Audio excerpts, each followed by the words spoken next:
היום כיום השבת מוסד הגר החיים הרזות כפורש משה אביב הקצמה דוד אמת אדוני ברוך ישראל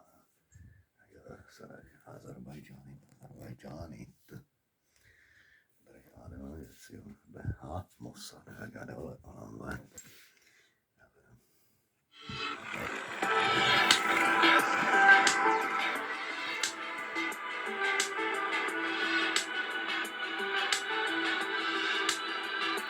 so we can buy a loaf and that's okay.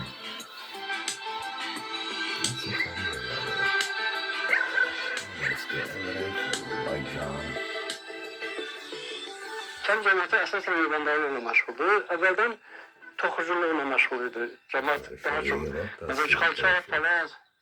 Bütün evlerde kalça palaz dokunurdu.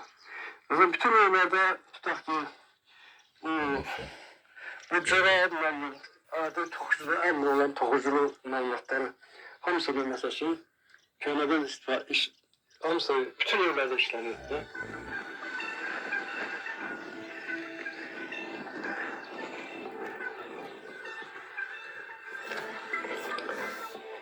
That's so good.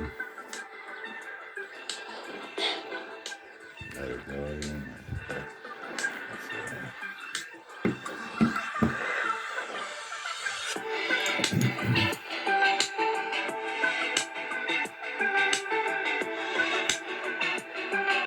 Kilometre aşağı biz özümüz biraz da belediyenin kömeğiyle, biraz hükümetin kömeğiyle gidip cemaatlığı körpüde özümüz kardeşlemişik. Axır da indi bütünümüzə her şey getiriblər.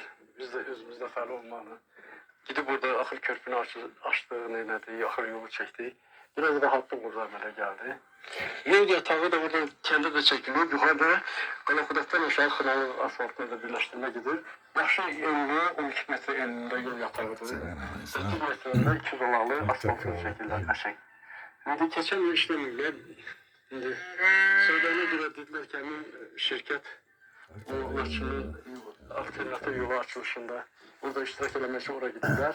Geçen il gəldilər bir 10-15 gün işləyib çöktülər.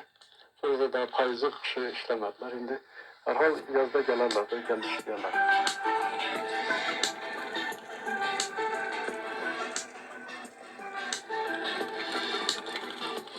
O cür yolun çəkilişi o nəyinsə xəbəri verir də. O yolu hər kəndə hələlik bir yol çəkilmir. Məsələn, tutaq ki, Bakı-Quba yolu kimi təxminən bununla müqayisə ediləcək dərəcədə yol çəkirlər.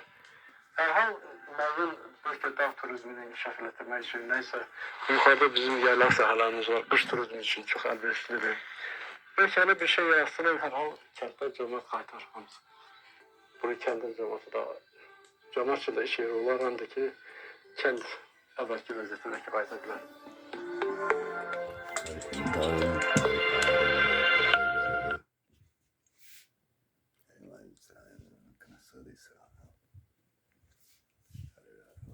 Kayım.